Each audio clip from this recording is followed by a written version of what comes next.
14મી એપ્રિલના રોજ અગ્નિશમન સેવા દિનની ભરૂચ નગરપાલિકા ફાયર બ્રિગેડ દ્વારા ઉજવણી કરી ફાયર સ્ટેશન પર શહીદોને શ્રદ્ધાંજલિ આપવા સાથે ફાયરના વાહનો અને સાધનોનું પૂજન કરવામાં આવ્યું હતું। તારીખ 14મી એપ્રિલ 1944ના રોજ મુંબઈ ડોકયાર્ડમાં વિસ્ફોટ ભરેલ દારૂ ગોળો તથા અન્ય જ્વલનશીલ માલ સામાન ભરેલ એક SS-4 સ્ટાઇકિન બ્રિટિશ માલવાહક જહાજમાં ભયંકર ધડાકા સાથે આગ લાગી હતી। આ આગ બુઝાવવાની કામગીરી દરમિયાન મુંબઈ ફાયર બ્રિગેડના 66 જવાનોએ લોક સલામતી કાજે પોતાના જાનની પરવા કર્યા વગર દેશની માલ મિલકતનું રક્ષણ કરવા પોતાની જાનનું બલિદાન આપ્યું હતું। કુદરતી હોનારત અને માનવ સર્જિત હોનારતોમાં લોકોના જાનમાલનું રક્ષણ કરવા પોતાના જાન ન્યોછાવર કરી પ્રાણની આહુતિ આપી ફાયર બ્રિગેડનું ગૌરવ વધારનાર નામી અનામી શહીદોની યાદમાં ભારત સરકારના આદેશથી દર વર્ષે 14મી એપ્રિલને અગ્નિશમન સેવા દિન તરીકે મનાવી અગ્નિશમન સેવાના તમામ નામી અનામી વીર શહીદોને શ્રદ્ધાંજલિ આપવામાં આવે છે।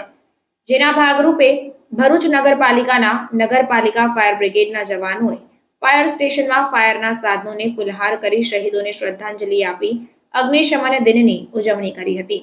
ઇમરજન્સીના સમયે ફાયર બ્રિગેડ દ્વારા કરવામાં આવતી કામગીરીની માહિતી પણ આપવામાં આવી હતી। આ પ્રસંગે પાલિકા ફાયર બ્રિગેડ કર્મચારીઓ ઉપસ્થિત રહ્યા હતા।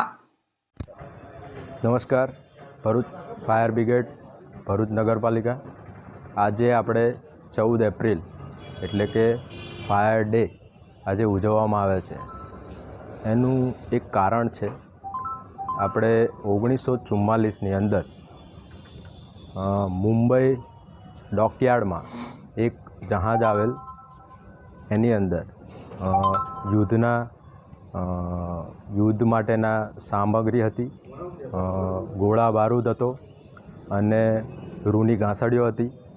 એની અંદર કોઈ કારણોસર ફાયર થયેલ અને એની અંદર 1944ની અંદર 66 જેટલા ફાયરના જવાનો શહીદ થયેલા। એના ધ્યાનમાં એટલે કે એના 14 એપ્રિલના દિવસને ધ્યાન પર રાખી અને આજે આપણે ફાયર ની અંદર શહીદ અથવા તો શોક દિવસ તરીકે મનાવવામાં આવે છે।